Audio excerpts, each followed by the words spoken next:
E aí, gente, tudo bem? Sejam bem-vindos e bem-vindas a mais um vídeo do Parabólica. Eu sou o Pedro Renó, professor aqui do Parabólica, e o vídeo de hoje é uma demanda. Ele vem de uma demanda, muitos de vocês vêm me pedindo esse vídeo, que é da onde surgiu a relação Estados Unidos e Israel, por que os Estados Unidos apoiam incondicionalmente Israel. Então já se inscreve no canal se ainda não for inscrito e curte esse vídeo para ajudar o canal a crescer. E saiba que tem conteúdo direto aqui, formando de atualidades e também conteúdos voltados para o Enem e demais vestibulares. Esse mesmo já é um conteúdo para o Enem e demais vestibulares. A gente passa aqui sempre informações importantes para vocês, mas tem história, filosofia, sociologia, geografia, história da arte e conhecimentos de atualidades como esse, tá bom? Então, bora lá começar. Eu quero começar com uma informação que eu tenho dado em vários vídeos aqui, começando o vídeo com informações sobre o número de mortes da atual guerra, do conflito atual, uma guerra que dura 76 anos, mas do conflito atual entre Israel e Palestina. Então o que a gente tem aqui? Atualização do número de mortes, é muito importante destacar isso aqui. Do lado palestino, principalmente na faixa de Gaza, mas existem também alguns mortos na Cisjordânia. São 4.651 mortos. 4.651 mortos, entre eles 1.700 dessas pessoas que morreram foram crianças. 1.700 foram crianças. Do lado de Israel, o número também é grande, 1.400 mortos. A gente está trabalhando com o número arredondado, mas, se eu não me engano, está em 1.403 mortes aqui. Então já coloquem isso para vocês. É importante destacar que há uma semana o número de mortes em Israel estagnou, ele estabilizou, ele parou de subir drasticamente, como é o caso da Palestina. A gente tem visto aí noticiários sobre os bombardeios. Bom, agora para esse vídeo não ficar, para a gente chegar no ponto de interesse desse vídeo, porque a gente está cobrindo aqui em vídeo o conflito, vamos falar sobre essa relação Estados Unidos e Israel. Na verdade, os Estados Unidos apoiaram a formação do Estado de Israel lá em 1948, pós-Segunda Guerra Mundial. Quem encabeçou mais a formação do Estado de Israel foi a própria Inglaterra, que passou basicamente o bastão para os israelenses ali, que vão formar o seu Estado, porque antes de 1919 até 1947 a gente teve o que a gente chama de Mandato Britânico da Palestina. Já, inclusive, relatei aqui para vocês como que foi esse processo de questão de ocupação de terras, que foi tudo passado da Inglaterra para a formação do Estado de Israel. O que a gente teve recente, em maio desse ano, um relatório do Congresso dos Estados Unidos, importante destacar isso, que de 1946, então antes da formação do Estado de Israel, que formou em 48, então 2 anos antes, até atual, maio de 2023, esse número já aumentou, que fique claro, foram investidos pelo governo dos Estados Unidos em Israel 260 bilhões de dólares, o que, se a gente jogar para real, dá mais ou menos ali 1,3 trilhões de reais. Então você tem, Israel é o país que mais recebeu investimento dos Estados Unidos na história. Esse investimento ele vai para fortalecimento militar, fortalecimento tecnológico. Só nesse conflito atual já foram 3 bilhões dos Estados Unidos repassados para Israel. Tem a questão do domo de ferro. Vocês chegaram a ver a questão do domo de ferro? Só aquele domo de ferro, que é basicamente um domo que cobre partes de Israel para evitar ataques de mísseis. Ele cobre cerca de 90%. Ontem teve um vídeo da Bibi, do Física e Afins. Ela fez um vídeo sobre o domo de ferro, explicando o que é o domo de ferro. Vou deixar aqui também, junto com as fontes, junto com a descrição. Na descrição eu vou deixar aqui para vocês terem acesso ao vídeo dela, que foi muito bom. Ela explicou o que é esse domo de ferro. Ele custou R$1 bilhão, um investimento construído por Estados Unidos e por Israel. Então você já tem uma noção. Aqui a gente primeiro está explicando como que é esse investimento dos Estados Unidos em Israel, para a gente poder entender o porquê. É importante destacar também que em alguns momentos os Estados Unidos apoiou mais as atitudes de Israel do que em outros. Em alguns momentos, sim, ele tentou manter uma postura de neutralidade, mas o que importa é o todo da história que ele acabou apoiando, e historicamente ele apoia Israel. Então a gente teve em 48, já relatei aqui também para vocês, o Nakba, que é quando você tem a formação do Estado de Israel. Em 1948, Nakba significa o exílio, o grande êxodo dos palestinos, onde inicialmente você tinha que ter a formação do Estado, foi prometida a formação do Estado de Israel, concomitante com a formação do Estado palestino, só que na prática não foi isso que aconteceu. Iniciou-se um processo de guerra civil na região, 47, 48, e os palestinos, sem apoio financeiro, sem recurso, tiveram que migrar. Então, cerca de 700 mil palestinos começaram a migrar e montar os seus assentamentos na região. É ali que a gente vai ter a formação dos assentamentos, principalmente na Cisjordânia, em Gaza, que anteriormente eles eram conectados territorialmente. Depois isso passou, os territórios palestinos foram reduzindo a cada vez mais. E o que mais que a gente tem? Em 56, Israel já com seus algozes, né, os seus rivais no mundo, tanto no mundo árabe quanto no mundo islâmico, com o apoio da França e do Reino Unido, Israel declarou guerra ao Egito em 56. Então, pouco tempo ali, menos de 10 anos após a formação do Estado de Israel. É o que a gente vai chamar de Guerra de Suez. Você tem aquela questão do Canal de Suez. O Canal de Suez é uma obra que corta parte ali do Oriente, principalmente para... há uns anos atrás, vocês lembram que teve uma embarcação que ficou presa em Suez e prejudicou entregas comerciais no mundo inteiro? Pois é.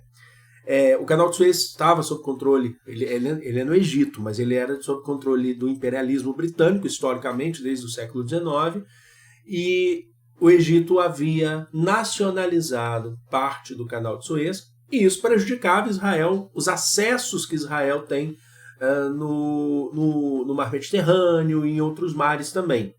Então eu olho aqui para o lado porque eu estou vendo aqui as minhas anotações.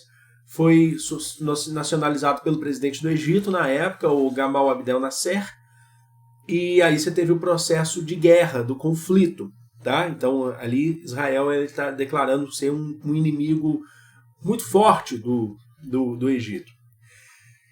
Em 67, a gente teve a Guerra dos 6 Dias, que eu acho que é muito importante destacar também, a gente sempre tem falado dessa Guerra dos 6 Dias, quando as tropas egípcias tentaram bloquear o Estreito de Tirã. O Estreito de Tirã, ele dava acesso em Israel a regiões também marítimas, e o Egito bloqueou, e aí você teve as ocupações, os ataques de Israel às tropas egípcias. Então foi uma guerra que foi maior, não foi só o Egito, ou partes do mundo árabe, como a Síria também entraram nessa Guerra dos 6 Dias, o Iraque. E nesse processo, que eu acho que é muito importante, Israel, como no final desse conflito, ela saiu como grande vencedora. Ela conseguiu tomar Gaza. Gaza antes estava sob controle do Egito, certo? Até mesmo por causa da fronteira, vocês têm acompanhado o noticiário. E também ocupou e tomou a península do Sinai, do deserto do Sinai. Tá bom? Nesses conflitos, os Estados Unidos aí ele mais observa. Ele até tenta fazer ali alguns tratados de paz. Ele é importante nesse contexto de tentativa de tratados de paz. A coisa começa a ficar mais pesada em 73, com a guerra de Yom Kippur. Yom Kippur é o principal feriado judeu. Em 1973. Vai ser entre Egito, Síria, Iraque contra Israel. Egito, Síria e Iraque tinham o apoio da União das Repúblicas Socialistas Soviéticas. É importante destacar também que a União Soviética, lá no começo, apoiou a formação do Estado de Israel.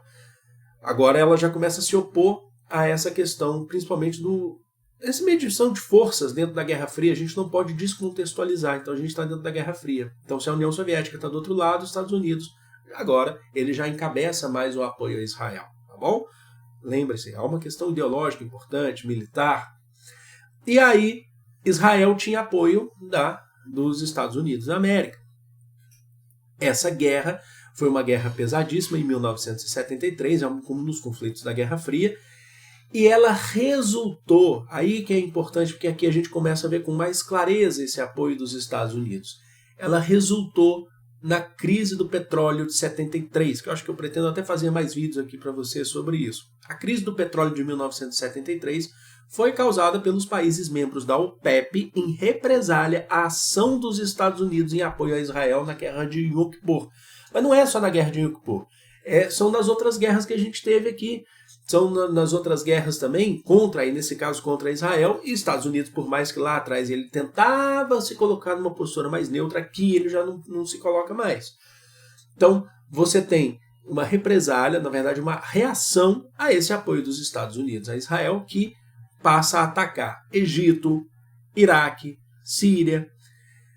E aí o que é isso? Em 1960 foi criada a OPEP, a Organização dos Países Exportadores de Petróleo, e ela passou a valer a partir de 1961 e existe até hoje. Foi criada por países árabes, hoje não existem só países árabes na OPEP, e ela era uma forma de fazer frente, inclusive, a proteger o preço do petróleo, os barris de petróleo, rente aos compradores, que sempre queriam baixar o preço do barril de petróleo. É momento de imperialismo, né? Sempre queriam baixar o preço dos barris de petróleo. Os principais compradores vinham dos Países Baixos, da Inglaterra e principalmente dos Estados Unidos. E aí, como reação a esse apoio dos Estados Unidos a Israel, a OPEP eleva os preços dos barris de petróleo. Então, os Estados Unidos precisava comprar petróleo com a OPEP, ele se deu mal nesse processo. Então, você gerou essa crise do petróleo de 73, depois a gente vai ter uma outra crise em 79. Isso prejudicou, inclusive, o Brasil. A gente vivia na ditadura militar aqui no Brasil, o preço de tudo subiu. Só para vocês terem noção, o preço, logicamente, dos combustíveis, mas qualquer derivado do petróleo subiu. Então, as embalagens que estavam começando a ser feitas de plástico, isso prejudicava até nesse ponto. E isso gerou uma crise, né? Ajudou a gerar uma crise, além da centralização econômica que já existia no Brasil. Isso ajudou a gerar fomentar essa crise. E depois a gente vai ter, inclusive, como consequência disso, a criação do pró-álcool, a alternativa aos combustíveis, através do etanol. Certo? Então, a OPEP, nesse contexto, aumentou 400% do preço do petróleo. E aqui mora, principalmente, a nossa chave para entender esse apoio dos Estados Unidos a Israel, porque existe um interesse econômico, territorial, político, ideológico e militar, mas também econômico dos Estados Unidos no Oriente Médio, e aí ele apoia Israel. Mas vamos seguir um pouquinho mais para frente para entender essa relação. Israel sempre buscando construir formação do seu Estado, do Estado da Palestina. É muito importante vocês perceberem que a gente não citou o Hamas aqui, porque o Hamas foi criado nos anos 80, e a gente já está citando questões que aconteceram antes dos anos 80. Então a questão não é sobre o Hamas aqui nesse vídeo. Mas em 1993 a gente tem os chamados Acordos de Oslo, Oslo na Noruega. São acordos de paz de Oslo, com a presença da Organização para a Libertação da Palestina, a OLP, que é o Yasser Arafat. O Yasser Arafat, para quem não pegou essa fase, tá tocando um sinal lá fora, né, que é meio-dia agora. O Yasser Arafat, ele era muito comum em noticiários, ele aparecia muito em noticiários ali, ele faleceu, mas o Yasser Arafat, ele era uma parcela da Palestina que, naquele contexto, queria a formação do território da Palestina em relação mais pacífica. E aí você teve os acordos de Oslo entre o Yasser Arafat com, na época, o primeiro-ministro de Israel, o Isaac, deixa eu pegar só o nome dele aqui, é que o cachorrinho lá, Isaac Rabin, e foi intermediado pelo Bill Clinton, democrata Bill Clinton. Então Bill Clinton, naquele período, que era presidente dos Estados Unidos, ele sempre foi colocado, historicamente, na presidência dos Estados Unidos como um presidente. Isso não é super real, não levem só ao pé da letra, mas ele, em linhas gerais, é colocado como um presidente da pacificação. A gente sabe que não é bem assim, ainda mais porque ele vem depois, por exemplo, de Bush, que fazia lá a Guerra do Golfo, o Bush pai, tá? Depois você tem o Bush filho, né, que também deu continuidade a essas guerras.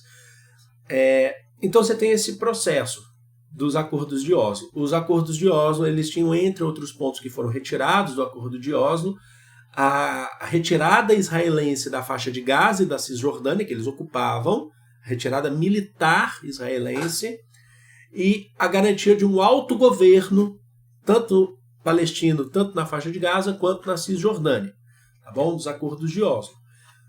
Então, deu para entender esse processo. Só que, em linhas gerais, a gente percebe o apoio, inclusive, financeiro dos Estados Unidos desde 1946.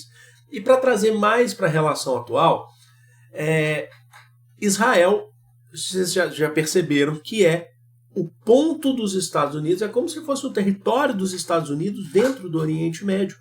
Então, quando a gente fala em Israel, a gente está no Oriente Médio, basicamente a gente associa logo com Estados Unidos. E quando a gente fala em Estados Unidos em suas ações no Oriente Médio, a gente associa logo com Israel, certo? Quem que tem crescido muito, isso historicamente, tá? Mas a gente escuta falar muito hoje, em oposição à política dos Estados Unidos no Oriente Médio, é o Irã. Na atual conjuntura, o Irã, que se alia à Rússia, você sabe que os Estados Unidos tem a Rússia como algoz. Então, os Estados Unidos ele tenta enfraquecer países no Oriente Médio que são muito influentes no Oriente Médio, que são muito influentes. Então, ele, em outros momentos, enfraqueceu o Iraque, invadiu o Afeganistão em 2001, certo? Mas o Afeganistão não era o grande influente ali, inclusive um país muito pobre e tal, mas invadiu o Iraque em 2003. E é sempre bom lembrar que a justificativa foi de que, na época, Saddam Hussein fazia armas de destruição em massa, enriquecimento de urânio para fins militares. O Conselho de Segurança da ONU, os inspetores, foram uma semana no Iraque antes da invasão dos Estados Unidos e abriram tudo lá que eles podiam e definiram que não existia nenhum tipo de enriquecimento de urânio. Aí os Estados Unidos invadiram o Iraque com a justificativa de que Saddam Hussein era um ditador, mas é sempre bom lembrar que os Estados Unidos, que colocou maior força do Saddam Hussein lá em 1982 na guerra Iraque-Irã, ou Irã-Iraque. Tá? Depois ele passou a ser contra o Iraque, o Saddam Hussein na Guerra do Golfo, que veio logo depois, que aí seria Iraque contra Kuwait, principalmente. Em 2003 ele invade, pega o Saddam Hussein foi condenado à morte, e o Saddam Hussein morreu em 2003 ele invade, o Saddam Hussein morreu em 2006. Então você tem sempre a entrada dos Estados Unidos no Oriente Médio por uma questão territorial, uma questão de recursos, certo? Então existem recursos na região, principalmente advindos de minério, advindos do petróleo, as montanhas, longas montanhas, gigantescas montanhas, cadeias de montanhas, por exemplo, no Afeganistão, são compostas por muitos minérios. Então você tem isso. Os Estados Unidos foi lá e estabeleceu um governo no Afeganistão, depois que pegou o Osama Bin Laden. Certo que agora ele retirou as tropas e a gente tem o retorno do Talibã, a gente fez vídeo aqui no canal. No Iraque estabeleceu um governo de relativa paz. Paz, mas para quem? Qual que é o interesse dessa relativa paz? Um governo de coalizão, mas com relativa paz. E aí você olha para Israel, porque Israel é um território basicamente dos Estados Unidos dentro do Oriente Médio que se opõe às outras forças que são rivais dos Estados Unidos, principalmente quando a gente fala de Irã. Mas a gente também tem a Síria. Então, o que a gente precisa entender? Acho que é interessante destacar isso, palavras do ex-secretário de Estado dos Estados Unidos, entre 81 e 82, o Alexei Haig, que foi, inclusive, secretário durante o governo do Ronald Reagan, que ele falou o seguinte, abre aspas aí, vou ler aqui para vocês. Israel é o maior porta-aviões americano. É inafundável, que é um território. Então, ele utiliza, é uma base dos Estados Unidos. Não carrega nenhum soldado americano, não carrega. Lá se morrer, é israelense, não é americano. Não é estadunidense, né, que eles falam que eles são América, né? E está localizado numa região crítica para a segurança nacional dos Estados Unidos. Então ele está localizado ali no meio, é uma questão de estratégia militar, mas essa estratégia militar é para fazer frente política e ideológica a outros países, como o Irã, e também em busca, principalmente, de territórios e recursos econômicos. Então acho que é importante destacar isso. Recentemente eu até falei para vocês sobre a questão de... Eu fiz um vídeo aqui sobre a centralidade do pensamento que a gente tem sobre a Arábia Saudita, que a Arábia Saudita é também das grandes influentes. A Arábia Saudita estava ligado muito nessa aproximação com os Estados Unidos, principalmente do ponto de vista econômico, mas os Estados Unidos estavam intermediando uma relação de reaproximação ou de aproximação entre a Arábia Saudita e Israel, que até esse momento estão paralisadas por conta da guerra. A Arábia Saudita condenou os ataques de Israel na faixa de Gaza, tá bom? Então estão paralisadas. Então os Estados Unidos sempre tenta colocar mais aliados ali para fazer frente ao que eles consideram os seus rivais, os seus algozes, os seus inimigos, que são prejudiciais. Os Estados Unidos ainda discute muito essa questão do programa nuclear iraniano, que o Irã ele fala muito sobre solução pacífica no seu programa nuclear. Os Estados Unidos duvida disso. Então você tem medo. Ao mesmo tempo, o Irã ele se apoia na Rússia. E a Rússia é uma das rivais dos Estados Unidos no cenário, na atual conjuntura internacional. Vocês compreenderam esse processo? Então a gente tem esse contexto, esse processo aqui para abordar. E o que você tem mais ali dos Estados Unidos? Você tem a Quinta Frota. Você tem a Quinta Frota de porta-aviões dos Estados Unidos, a gente está falando de Quinta Frota Naval Militar dos Estados Unidos, que está localizada ali também na região, mas principalmente pegando ali o Golfo Pérsico, tentando fazer uma ronda ali do Mar Vermelho, que é a Quinta Frota. Mas por terra, o que os Estados Unidos têm? Tem Israel, compreenderam? Então há uma relação muito próxima. Falou em Israel, você está falando automaticamente dos Estados Unidos e não tem jeito, tá bom? Então é isso, eu vou ficando por aqui. Eu amo vocês de todo o coração do mundo. Um grande beijo. Fui!